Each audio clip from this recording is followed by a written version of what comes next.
Hi, welcome to Engine E classes. I am Dhruv. Today we'll be doing the topic or a question on data interpretation. So last class से different है. Last time हमने mental logical ability type questions देखे थे. So this time I thought कि थोड़ा change करते हैं, data interpretation का क्वेश्चन उठाते हैं. That was from 2018 CSAT paper.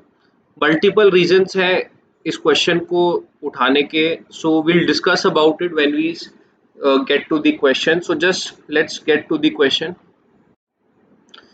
देखो, जब भी क्वेश्चन आया होगा एग्जाम में, आई एम क्वाइट श्योर कि काफ़ी लोगों ने इतना डेटा देख के सोचा होगा कि this question is going to be very tough और हम ये छोड़ देते हैं.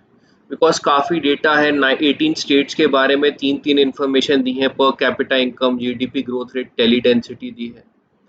So lot of people might have left it and which would have proved as a mistake also. Why as a mistake वो हम देखते हैं. एक बार क्वेश्चन को पढ़ते हैं. देखो, the following data table gives the GDP growth rate and tele density data of the different states of a country in a particular year. Study the table and answer the two items that follow. So two questions are there. 74 was the question in the paper. This was the question number.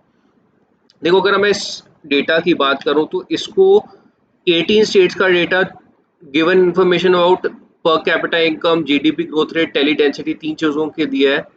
सो इसको पढ़ना या memorise करना is going to be difficult.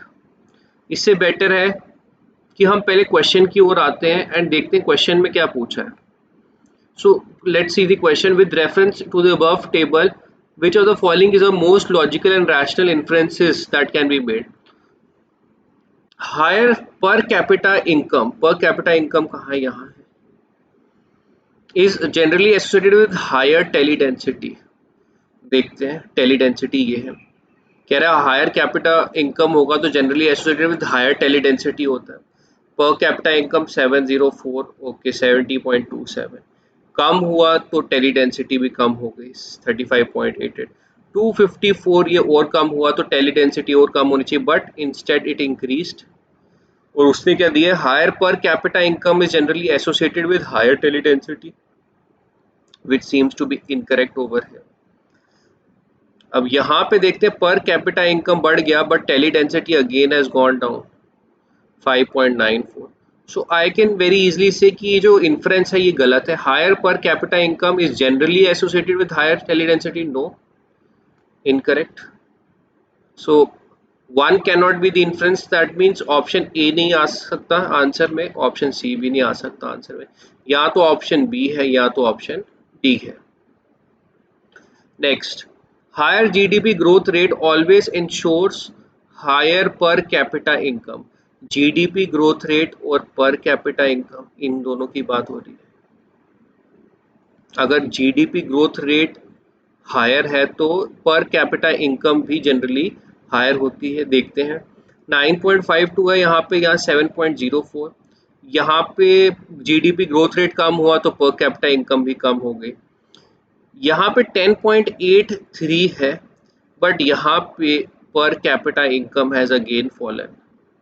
So that means this statement is incorrect as well. आगे देखते हैं एक और verify करने के लिए. 9.78 यहाँ पे कम हुई पर GDP growth rate but per capita income यहाँ 545 बढ़ गई. So again this is also incorrect. So second can not be the correct inference. अगर हम एग्जाम में देखते हैं 1 और 2 can not be the inference. So 2 can not be the answer. So ये ऑप्शन भी नहीं हो सकती बिकॉज इसमें 2 है. 1 इज ऑलरेडी इनकरेक्ट. सो एक ही ऑप्शन बची, that is option D, 3 only. 3 क्या कहता है? Higher GDP growth rate does not necessarily ensure higher tele density, which you can verify if you want to from the data. लेकिन जब हमें पता चल गया है कि पहले दो इनकरेक्ट हैं, सो डेफिनेटली यहाँ पे नन ऑफ द अबव का ऑप्शन है नहीं. अगर नन ऑफ द अबव का ऑप्शन होता तो we should have check this also. So since नहीं है, so this is the only possibility and this is the answer. Moving next. Again देखिए डेटा सेम है 18 स्टेट्स का. अब assumptions कुछ बनाई हैं which have been made with reference to the above table. Let's see the assumption. Nowadays, prosperity of an already high performing state cannot be sustained without making further large investments in telecom infrastructure. See, as per data तो चलो हमें दिया है per capita income का, growth rate का, but there is no such clarity or there is no such information regarding this, that the prosperity of an already high performing state cannot be sustained. Prosperity is different.